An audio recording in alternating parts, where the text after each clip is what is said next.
Ya estamos viendo que somos lo que comemos y somos también lo que no comemos. Y cuáles son los riesgos que tomamos cuando elegimos qué comer y no comer.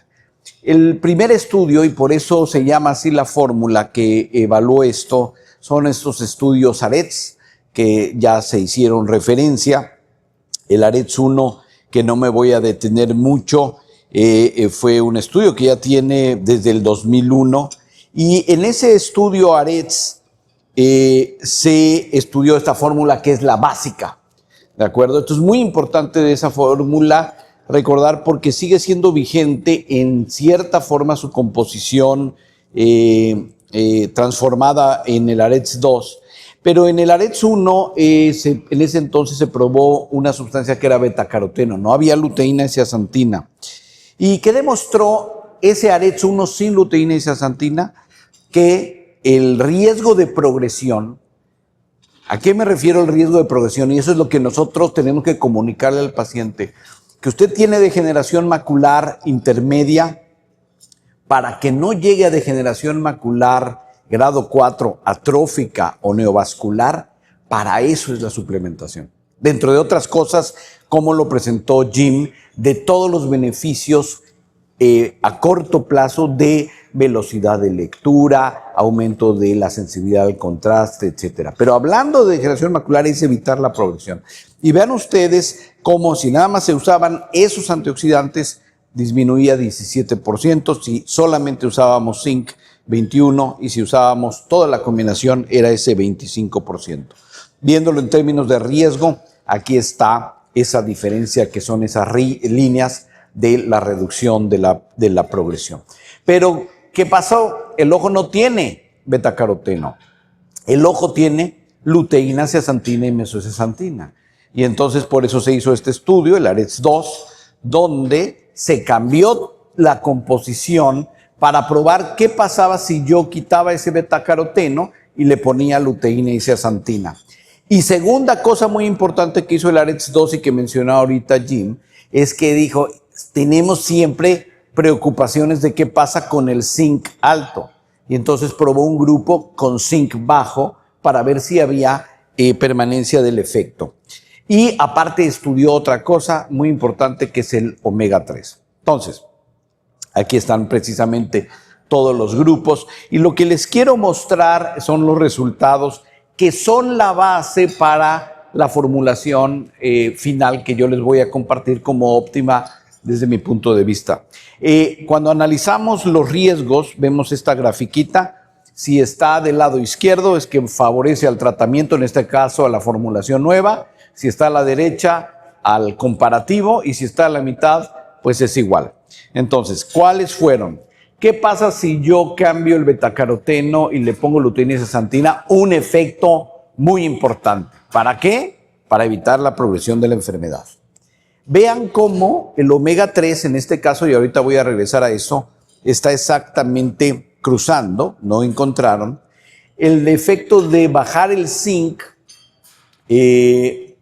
no hubo diferencia si uso zinc bajo y zinc alto. Eso es muy bueno, porque entonces significa que puedo intercambiar y reducir los riesgos de mis pacientes si bajo la dosis del zinc, manteniendo ese porcentaje tan importante que está guiado por el zinc de evitar la progresión. Y entonces se vio aparte algo muy interesante. Si nosotros a los pacientes que estudiaron los divido en si el paciente tiene bajos niveles de luteína y zeaxantina o altos niveles de luteína y zeaxantina en su sistema, hay una reducción del 18% adicional en los pacientes que estaban en el cuartil más bajo. Es decir, si es un paciente que normalmente no come vegetales, no se suplementa, etcétera, en estos es donde la suplementación es mucho mayor, ¿de acuerdo? Entonces es una cosa muy importante a considerar. Entonces, obviamente la formulación vigente es quitar el betacaroteno, que no tenía sentido, y dar la luteína y la zeaxantina, y la recomendación en ese entonces es quitar el omega. Ahorita voy a regresar al omega. El zinc no voy a usar mucho porque ya lo comentó Jim. El zinc es importantísimo en la función de varias células en la retina. Aquí en esta gráfica del centro están las concentraciones que hay en todo esto. Y vean, recordemos lo que les había dicho, el zinc es el que lleva una buena parte del trabajo para mejorar la progresión, pero tenemos muchas preocupaciones con el zinc alto, sobre todo siempre en sistema nervioso central. Y no me voy a detener por cuestiones del tiempo de todo lo que puede dar de problemas el zinc, por lo que debemos de atender a esta parte del resultado que les enseñé. Es decir, si tengo las dos opciones, zinc alto y zinc bajo, y voy a tener la misma protección con zinc bajo, como todo es el principio de medicina, usar la menor dosis posible para tener el mismo efecto. Y del omega 3. El omega 3, a ver si aparece el enojo del pescado que ven ustedes ahí. Ahí está el enojo del pescado. No está todo dicho. ¿Por qué? Porque desafortunadamente el AREDS tuvo un problema muy importante desde el punto de vista metodológico. No encontró el AREDS 2 resultados positivos contra a favor del omega 3. Pero hay muchas cosas, como les digo, que no estaban en consideración. Primero, no fue bien controlado. El 11% de los del grupo comparativo que no debía tomar omega, tomaba omega por su cuenta. 11%. Entonces eso baja el diferencial muy importantemente. Y el otro es la dosis. Era una dosis subóptima. Usó 350, 650 de omega 3. ¿Por qué digo que es subóptima? Vean ustedes, allá arriba pongo lo que soy el AREDS. La recomendación, así para que estemos todos bien, básico, de salud general, recomendada por la Organización Mundial de la Salud, es de 300 a 500 al día. Lo demás que ven ustedes aquí es una lista de estudios de investigación de la Clínica Mayo, donde se utiliza el omega 3 para diferentes entidades nosológicas. Agresividad, utilizan 1.500 miligramos de 2 a 3 meses. Ansiedad, 3.000 miligramos por 3 meses. Asma, 3.000 miligramos por 12 meses. Depresión, 1.000. Pérdida de peso patológica, 8.000. Esto lo hacen en pacientes con cáncer. Entonces, si ustedes comparan lo que se requiere de omega para poder tener un efecto benéfico y lo que se usaron ahí, y el 11% tomaba del grupo control por su cuenta, pues por eso no encontraron resultados. Y no solamente eso, hay muchos otros estudios, el Nutritional AMD Treatment 2 Study, donde muchos, no tan grandes como el AREDS, pero han demostrado el efecto benéfico del omega 3. En este caso de este estudio, 70% menor riesgo de desarrollar neovascularización si uno estaba en el tercio inferior.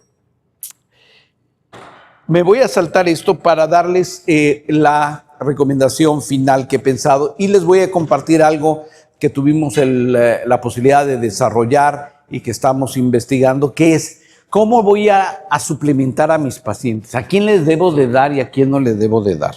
Y entonces hicimos dos modelos basados en riesgos, es decir, analizamos todos los riesgos que estaban relacionados con la degeneración de la mácula, que no sean genéticos. ¿Por qué? No porque no sean importantes, son importantísimos, pero es muy difícil a todos nuestros pacientes mandarles a hacer a ver qué gen tiene mutado para ver si le voy a dar o no le voy a dar. Entonces son únicamente por historia clínica y por OCT. Entonces, en un modelo para sujetos sanos, completamente sanos, ¿a quién le debo de dar suplementación? En este caso, con solamente luteína y zeaxantina. Pues entonces vimos, por ejemplo, pacientes que fumaban en el pasado, que actualmente fuman o que tienen patrones no saludables de dieta, están en un riesgo bajo ahí. El riesgo intermedio es si tiene familiares, vean cómo el riesgo sube a 12, y si tienes los padres, un riesgo casi del 30%. Entonces, la suplementación aquí nosotros la consideramos desde el riesgo intermedio, alto y muy alto, para proteger a estos pacientes, pero no con la formulación ahorita que les dije completa, únicamente con luteína y zeaxantina, y yo creo que es el camino la carretera que tenemos que tomar. Pero eso es diferente cuando tengo un paciente con degeneración de la mácula. Y también un paciente con degeneración de la mácula tengo que dividirlo, ¿de acuerdo? En los pacientes que tienen riesgos bajos, por OCT o por patrones de hábitos personales. Y aquí podemos ver que los pacientes, por ejemplo, que ya tienen hipopigmentación, que ya están con atrofias muy avanzadas, pues realmente, acuérdense para qué era el ARETS, para evitar la progresión. Entonces, tal vez en estos pacientes, dependiendo cada uno de ellos, habría que ponderar si vale la pena suplementarlos o no. Hay que recordar, pues, el verlos de forma integral, su economía, etcétera. Pero definitivamente, todos los de riesgo intermedio y bajo deben de tener diferentes grados de suplementación. ¿Cuál sería, para terminar, en los 30 segundos que me quedan, antes de dar lugar a algunas preguntas, la fórmula que estaría mejor hecha? Pues obviamente utilizar las bondades mostradas por el ARETS, ¿verdad? Que son 500 miligramos de vitamina C, 400 miligramos de vitamina E, 10 de luteína, mesocesantina y zeaxantina, y utilizar zinc bajo de 25 miligramos. Y por otro lado, esa es lo que yo uso en la práctica clínica, por lo menos utilizar de 1500 a 3000 miligramos de omega 3 esterificado. Aquí es muy importante decir dos cosas. Siempre que suplementen tienen que ver qué vienen los componentes. Desafortunadamente hay una práctica engañosa en México donde dicen, es que nosotros tenemos formulación ARETS cuando nos visitan en el consultorio. Pues tiene los componentes de la formulación ARETS, pero no es la formulación ARETS porque no tiene las dosis. Y recetar eso es tirar el dinero a la basura, que de por sí son pacientes ya con polifarmacia, ¿no? Entonces tenemos que atender a las dosis. Y segundo, del omega 3, igual, no todos los omega 3 son iguales. ¿De acuerdo? Hay omega 3 muy baratitos y no es por nada, sino porque tienen procesos de fabricación distintos que los hacen que no tengan tanta biodisponibilidad, que tengan otro tipo de efectos colaterales. Entonces tenemos que atender no solamente a los componentes, sino a la calidad de los componentes.